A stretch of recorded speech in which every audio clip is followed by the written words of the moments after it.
আসসালামু আলাইকুম। Kanis Fatema girls school and college কর্তৃক আয়োজিত অনলাইন ক্লাসে সবাইকে স্বাগতম। ডিয়ার স্টুডেন্টস, তোমরা কেমন আছো? আশা করি ভালো আছো।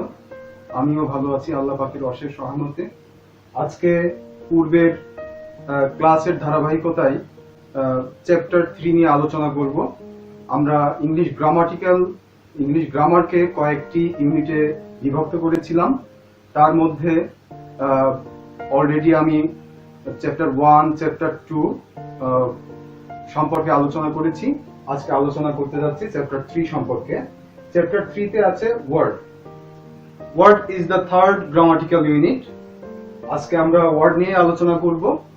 ওয়ার্ড মূলত ইংরেজি গ্রামারের মধ্যে, মানে সম্পূর্ণ ইংলিশ যে গ্রামার, এই গ্রামারের কে ওয়ার্ড অনেকটাই কভার করে।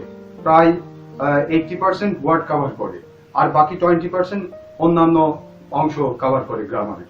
তো যাই হোক, আমরা আজকে ওয়ার্ড শিখব। We are going to learn word. ওয়ার্ডকে আমরা আরেকটি ভাষায় বলতে পারি পার্টস অফ স্পিচ। হ্যাঁ, ওয়ার্ড হচ্ছে পার্টস অফ স্পিচ। তো পার্টস অফ স্পিচ কাকে বলে? পার্টস অফ স্পিচ বলা হয় বাক্যের ব্যবহৃত প্রত্যেকটি শব্দকেই বলা হয় parts of speech.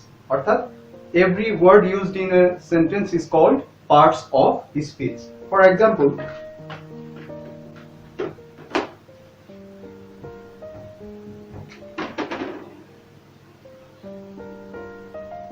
Allah helps us. This is a sentence and this is the largest grammatical unit.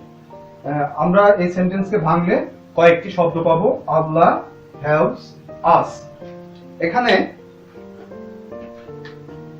আল্লাহ এটি একটি পার্টস অফ স্পিচ, helps এটি আরেকটি পার্টস অফ স্পিচ, আর us এটি আরেকটি পার্টস অফ স্পিচ। প্রত্যেকের আলাদা আলাদা ফাংশন আছে। তো আমরা আজকে যেটা নিয়ে আলোচনা করব সেটি হচ্ছে এই আল্লাহ, অর্থাৎ দিস ইজ এ নাউন। আজকে আমাদের আলোচনার বিষয় noun.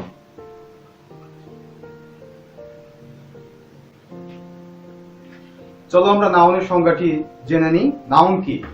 Noun, a noun is a word which names any person or thing. Noun হচ্ছে এমন একটি শব্দ যে শব্দ কোনো ব্যক্তি বা বস্তুর নামকরণ করে। অর্থাৎ আমরা এভাবে বলতে পারি, a noun is a word which names any person or thing. A noun is a word which names any person or thing. এইভাবে আমরা নাউনের সংজ্ঞা দিতে পারি। নাউন কি? Noun is a word which names any person or thing. আজকে আমাদের প্রধান যে আলোচ্য বিষয় সেটি হচ্ছে নাউন। নাউন বিষয়ে আলোচনা করার পূর্বে শব্দের শ্রেণী বিভাগ আমরা একটু জেনে নিব। তো চলো যাই। শব্দ ক্লাসিফিকেশন of word, অর্থাৎ ওয়ার্ড কত ধরনের হতে পারে সেটি জেনে নিই। আমরা যদি if we classify word we will get totally 8 categories. They are noun, pronoun,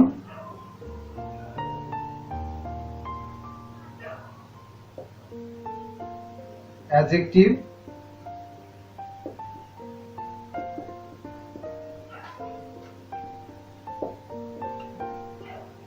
verb, adverb,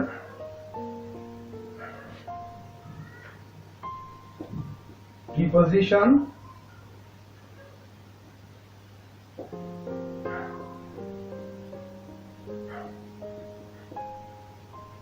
conjunction,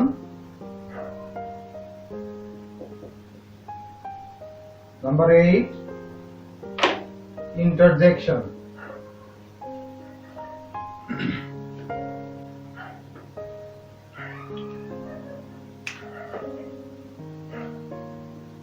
If we classify noun, if we classify word, we will find totally 8 categories.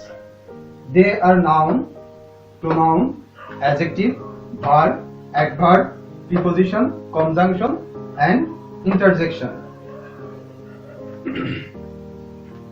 তো আজকে আমাদের প্রধান আলোচ্য বিষয় হচ্ছে নাউন। আমরা নাউন সম্পর্কে জেনে নিব, কারণ নাউন সবচেয়ে বেশি গুরুত্বপূর্ণ। যেদিকেই আমাদের দৃষ্টি যায়, আমরা যেদিকেই তাকাই, আমরা শুধু নাউনকেই দেখতে পাই। অর্থাৎ পৃথিবীতে যা কিছু আছে সবকিছুরই একটি নাম আছে, আর সেই নামটি হচ্ছে নাউন।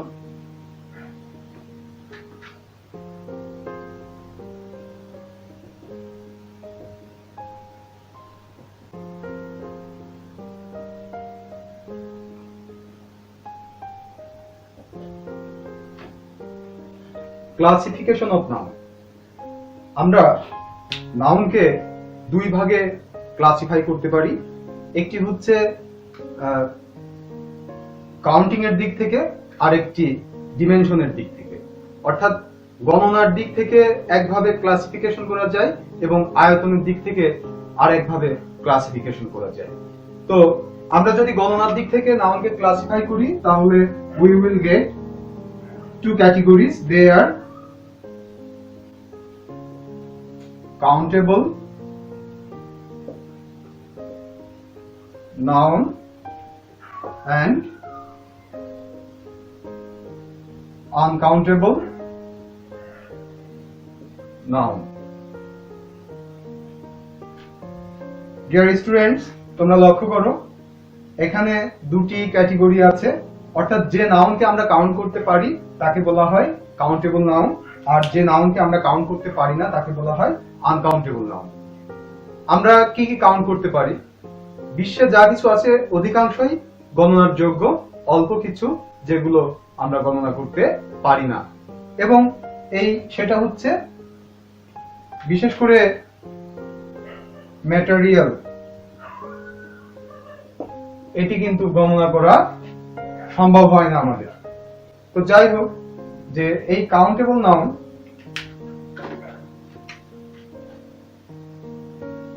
কাউন্টেবল নাউনের কয়েকটি উদাহরণ, যেমন ডোর, টেবিল। তাহলে ডোর কিন্তু আমরা গণনা করতে পারি, টেবিলকে গণনা করতে পারি, চেয়ারকে গণনা করতে পারি। এই জন্য এইগুলো হচ্ছে কাউন্টেবল নাউন। এবং অয়েল গণনা করা যায় না, ওয়াটার গণনা করা যায় না, লোহা এটিও গণনা করা যায়। যেহেতু এইগুলো গণনা করা যায় না, সেহেতু এইগুলো হচ্ছে আনকাউন্টেবল নাউন।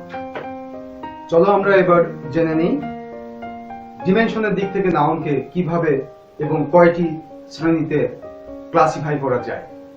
আমরা যদি ডিমেনশনের দিক থেকে নাউনকে ক্লাসিফাই করি, তাহলে at first we will get 2 categories. They are number 1, concrete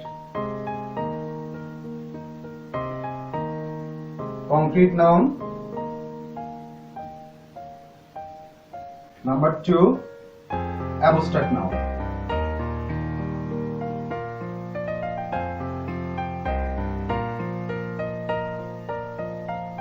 Now,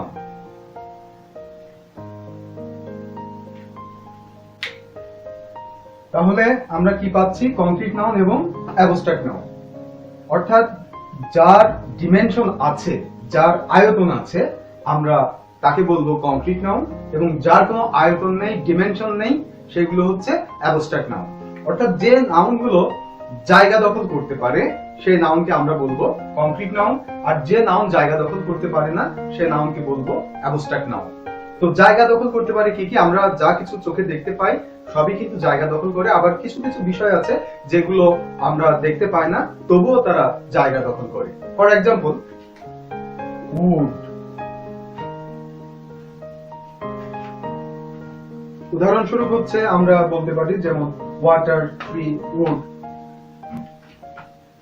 water, tree, wood, fan, house, man, school, field ইত্যাদি।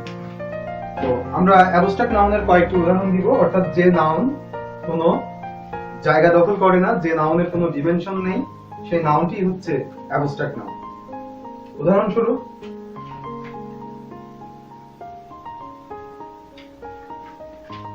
লাভ, হেট্রেড, কাইন্ডনেস,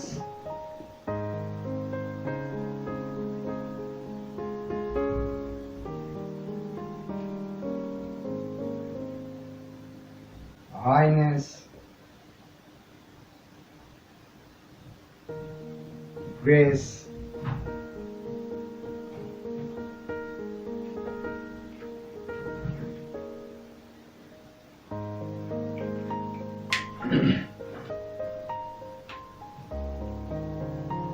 এখানে কংক্রিট নাউনের কয়েকটি উদাহরণ দিয়েছি।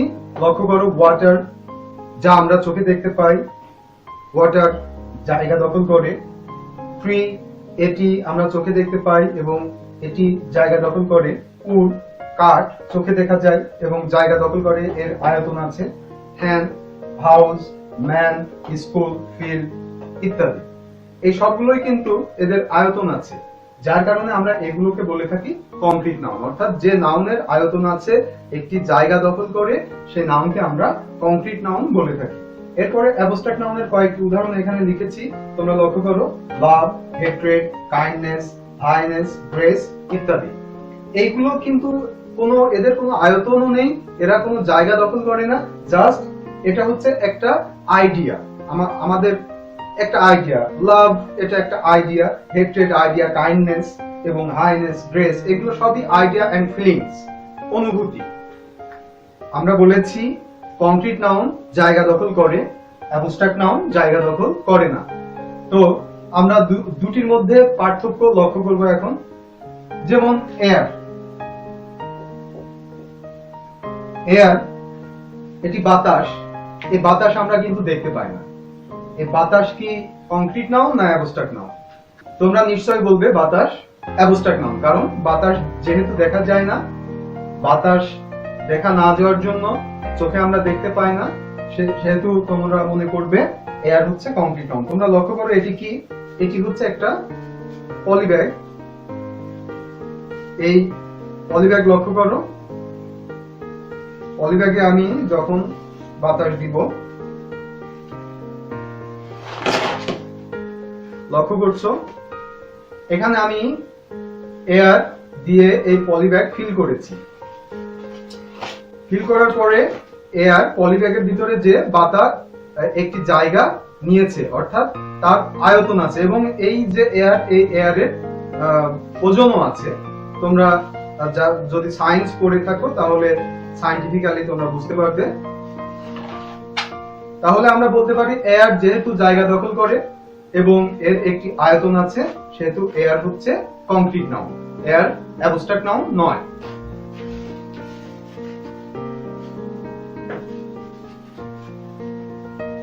কিন্তু আমি লিখেছিলাম হচ্ছে লাভ। লাভ কি এই পলিথিনের মধ্যে ফিল করা যাবে, ভরা যাবে? যাবে না। হ্যাঁ, এই পলিব্যাগের মধ্যে ভালোবাসাকে তুমি রাখতে পারবে না, কাইন্ডনেস কেও রাখতে পারবে না, ঘৃণাকে রাখতে পারবে না, হেট্রেড এইগুলোকে রাখতে পারবে না। জাস্ট আইডিয়া, এইগুলো আমাদের মাথায় থাকে, ব্রেনে থাকে, হ্যাঁ, একটি ধারণা। এই জন্য এই অ্যাবস্ট্রাক্ট নাউন লাভ, তারপরে হ্যাপিনেস, হ্যাপিনেস, হ্যাঁ, এইগুলো একটি আইডিয়া, যার কারণে আমরা একে বলবো অ্যাবস্ট্রাক্ট নাউন। কিন্তু এয়ার যেহেতু আয়তন আছে, জায়গা দখল করে, সেহেতু এয়ার হচ্ছে কংক্রিট নাউন। এরকম আরো আছে, অক্সিজেন,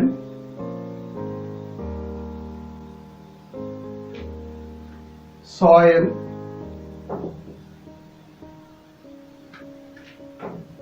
সিলভার,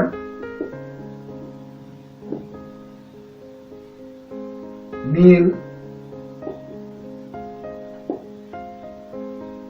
এসবই হচ্ছে concrete noun.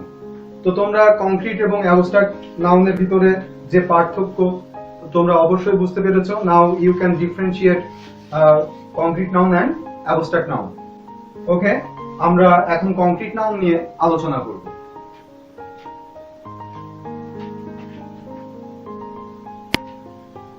Dear students, now we are going to learn concrete noun. আমরা এখন কংক্রিট নাউন সম্পর্কে ভালোভাবে বিস্তারিত জানব।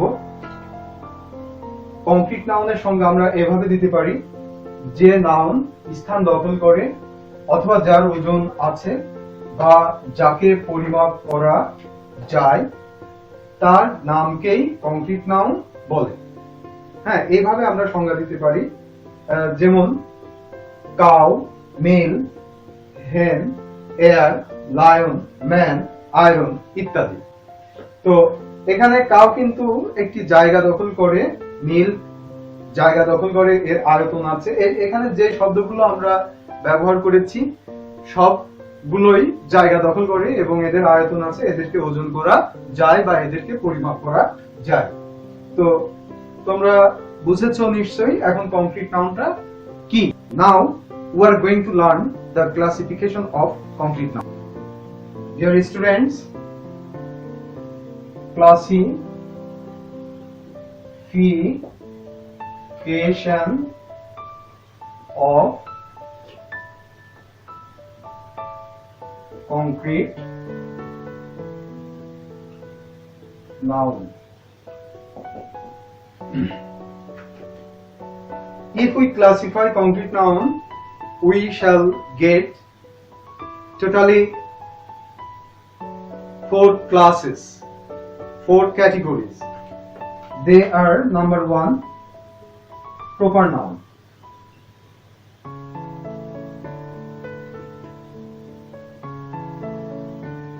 Number 2,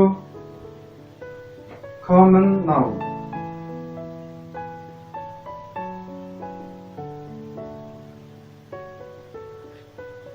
Number 3,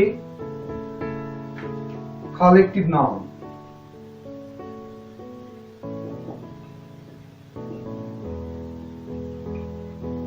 Number 4, material noun.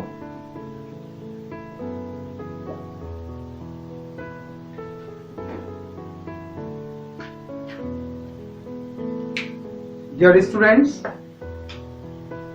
now let us try to understand the classification of concrete noun. Concrete noun is classified into 4 categories. They are proper noun, common noun, collective noun and material noun. এখানে proper noun সম্পর্কে আমরা জানবো এবং প্রত্যেকটির example সহকারে আমরা ভালোভাবে বিষয়টি বুঝবো।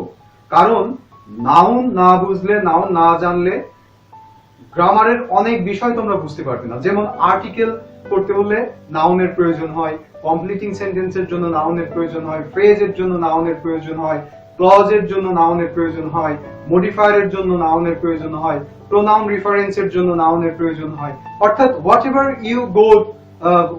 you want to learn, whatever you going to solve, you need noun. Without noun you cannot move an inch. So dear students, be attentive and pay attention to my class so that we can learn a noun properly and appropriately, correctly. আমাদের শেখার ভিতরে যেন কোনো ঘাটতি না থাকে। এখন যদি ঘাটতি থেকে যায় তাহলে আমরা কিন্তু পরবর্তীতে সাফার করব। We shall suffer afterwards. Okay? Now we are going to learn proper noun. Proper noun, a proper noun is the name of one particular person, place, thing or event.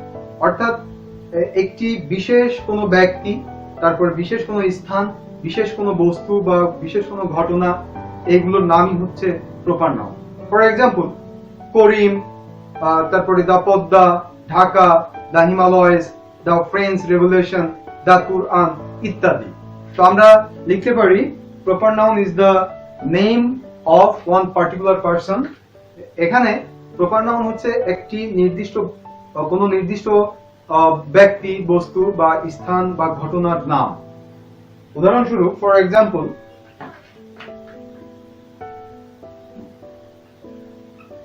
রাকা, মানিকগঞ্জ ইত্যাদি, etc, etc. Now let us learn common noun. Common noun or class noun denotes no one person or thing in particular, but is common to any and every person or thing of the same kind. এখানে common নাউনটা কি? Common noun হচ্ছে কোনো নির্দিষ্ট ব্যক্তিকে বোঝাবে না, হ্যাঁ, কোনো নির্দিষ্ট বস্তুকে বোঝাবে না। এটি হচ্ছে একটা শ্রেণীকে বোঝাবে, যা প্রত্যেকটা ব্যক্তির জন্য প্রযোজ্য, প্রত্যেকটা বস্তুর জন্য প্রযোজ্য, প্রত্যেকটা স্থানের জন্য প্রযোজ্য। A common noun denotes no one person in particular, but is common to any and every person or thing of the same kind. উদাহরণস্বরূপ, ফর এক্সাম্পল, বয়, গার্ল ইত্যাদি। তো এখন আমরা প্রপার নাউন এবং কমন নাউনের ভিতরে যে পার্থক্য সেটি দেখে নিই। আসসালামু আলাইকুম। ওয়ালাইকুম আসসালাম। How are you? I'm fine, and you? I'm also fine. What is your name? My name is Ilham Hussain. What is your father's name? My father's name is Ibrahim Hussain. What is your mother's name? My mother's name is Firdausi Rahman. Are you a boy or girl? I am a girl. Okay. Now write your name. Okay.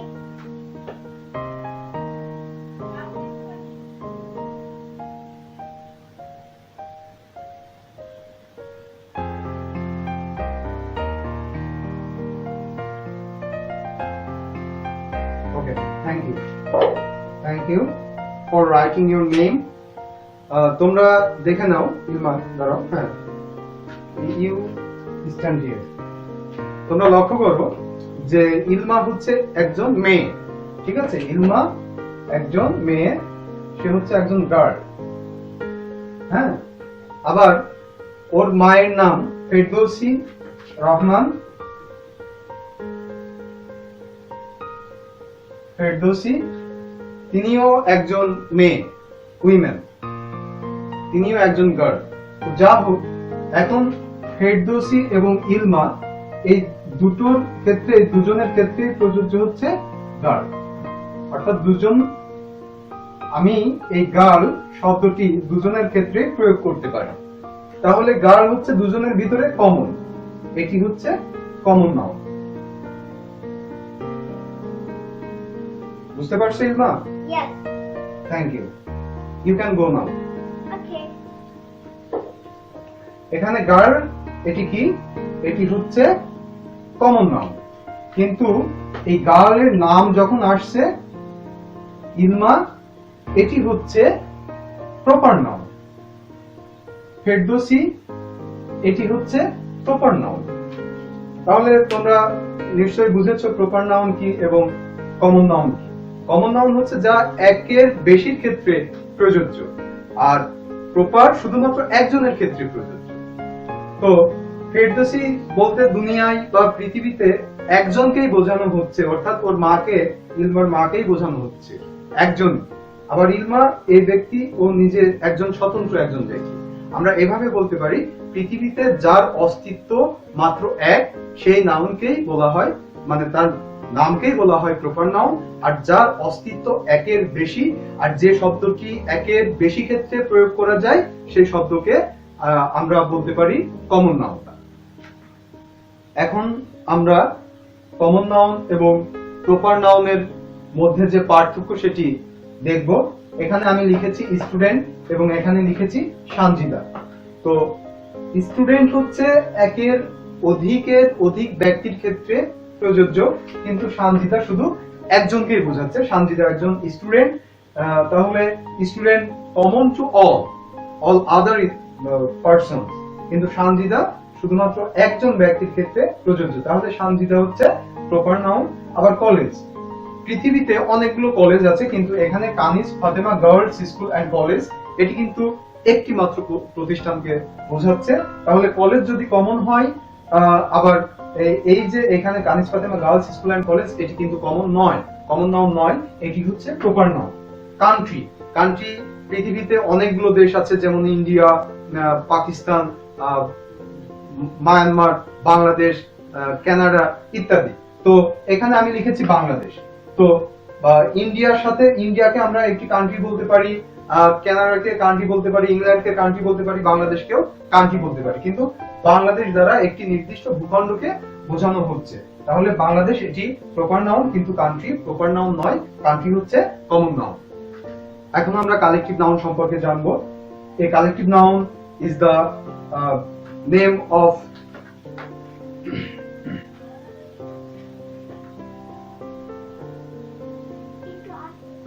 এখন আমরা collective noun সম্পর্কে জানবো। আমরা collective নাউনের সংজ্ঞা এভাবে দিতে পারি: A collective noun is the name of a group or collection of person or things considered as one complete whole.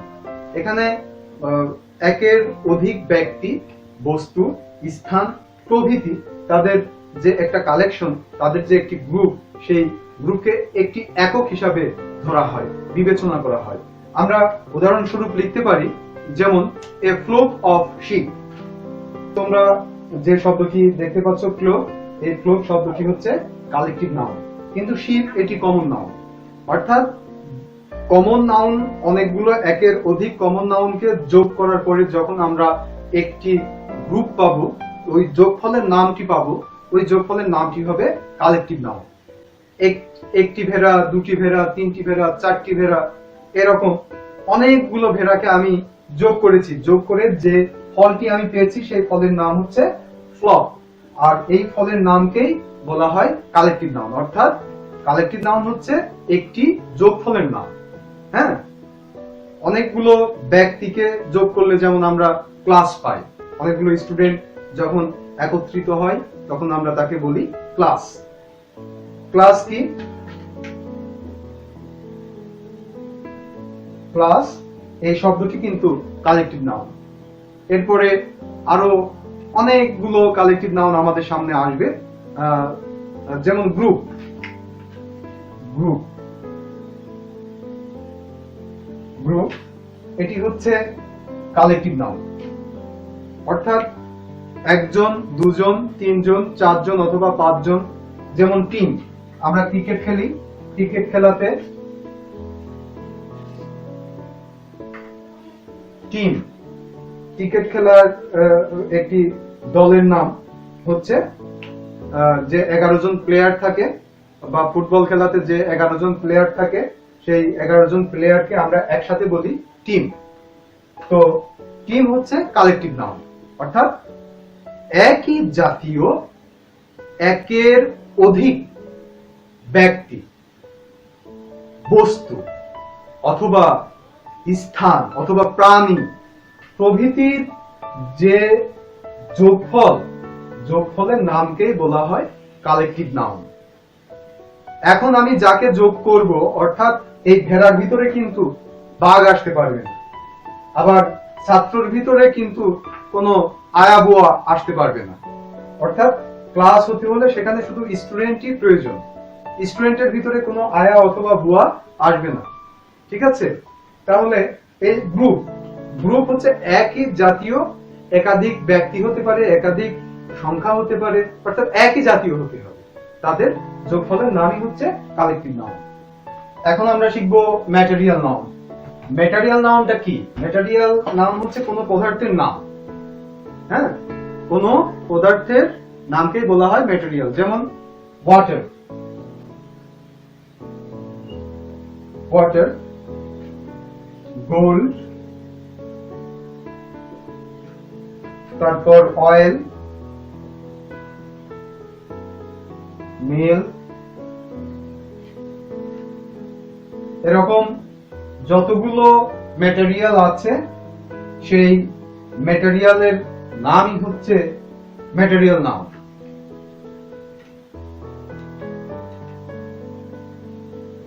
তাহলে আমরা ম্যাটেরিয়াল নাউনের সংজ্ঞা এভাবে দিতে পারি, a material noun denotes the matter or substance of which things are made. It is also called the mass noun. আমরা এই material নাউনকে mass নাউনও বলতে পারি। হ্যাঁ, সংজ্ঞাটি আমরা লিখে নিই। A material noun denotes the matter or substance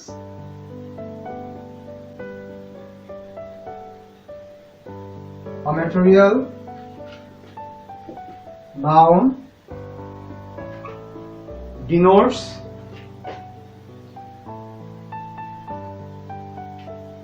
the matter or substance.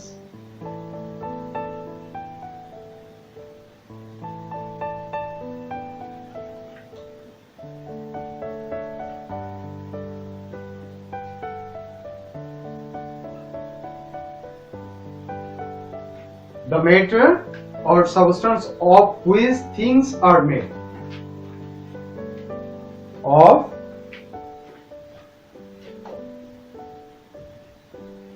which things are made. অর্থাৎ মানে যে পদার্থ দিয়ে কোনো কিছু তৈরি হয় সেই পদার্থকে আমরা ম্যাটেরিয়াল নাউন বলে থাকি। তো আমরা ম্যাটেরিয়াল নাউনের একটি ভালো উদাহরণ দেখব।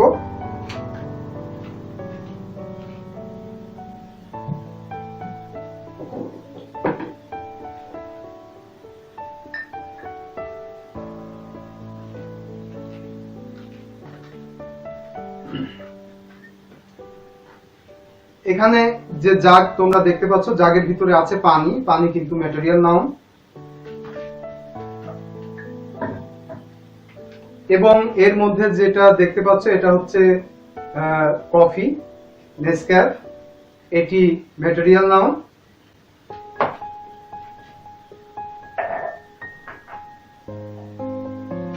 আমি গ্লাসের মধ্যে পানি নিচ্ছি,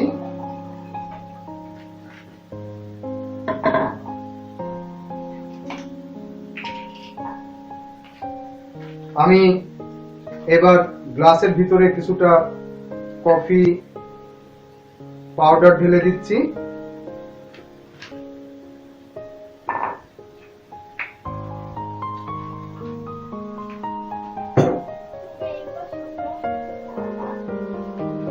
এই যে কফি। আচ্ছা, এখন তোমরা বলো এর ভিতরে তোমরা যা দেখতে পাচ্ছ একে পানি বলবে না কফি বলবে? তোমরা অবশ্যই এখন আর এটিকে পানি বলবে না, এটি হচ্ছে কফি, এক ধরনের পানীয়, ড্রিঙ্ক। অর্থাৎ এর উপাদানগত রূপগত পরিবর্তন হয়ে গেছে। যদি কোনো মেটারের বা পদার্থের রূপগত পরিবর্তন, উপাদানগত কোনো ধরনের পরিবর্তন সাধন করা হয় বা সেখান থেকে আমরা যদি কোনো উপযোগ পেয়ে থাকি, তখন সেটি আর ম্যাটেরিয়াল নাউন হয় না, সেটি হয়ে যায় কমন নাউন। যে আমি কফিটা পান করছি।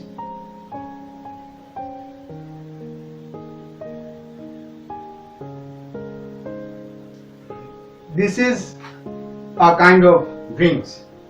তাহলে ডিয়ার স্টুডেন্টস, তোমরা বুঝতে পেরেছো ম্যাটেরিয়াল নাউন কি। ম্যাটেরিয়াল নাউন হচ্ছে কোনো একটি পদার্থ, পদার্থের নাম, কিন্তু এই পদার্থকে যখন আমি রূপগত পরিবর্তন করব বা সেখান থেকে কোনো উপযোগ নিব, তখন সেটি আর ম্যাটেরিয়াল নাউন থাকে না, সেটি হয়ে যায় কমন নাউন। যেমন আমি ড্রিঙ্কস তৈরি করলাম, ওয়াটার দিয়ে ড্রিঙ্কস তৈরি করেছি, ওয়াটারের একটি পরিবর্তন সাধন করলাম, সাধন করে সেখান থেকে আমি উপযোগ পেয়েছি, তখন হয়ে গেছে, তখন আর ওয়াটার নেই, তখন হয়ে গেছে ড্রিঙ্কস। তাহলে ড্রিঙ্কসকে আমরা কখনোই ম্যাটেরিয়াল নাউন বলবো না। ঠিক তেমনই তোমরা লক্ষ্য করো, এটি প্রথমে ছিল আয়রন মানে লোহা, এই লোহা থেকে লোহা রূপগত পরিবর্তন করা হয়েছে, পরিবর্তন করে এটি এখন হয়ে গেছে স্পুন। এখান থেকে আমরা উপযোগ পাচ্ছি, যদিও আয়রন ম্যাটেরিয়াল নাউন, কিন্তু এই স্পুন ম্যাটেরিয়াল নাউন নয়, এটি হচ্ছে কমন নাউন।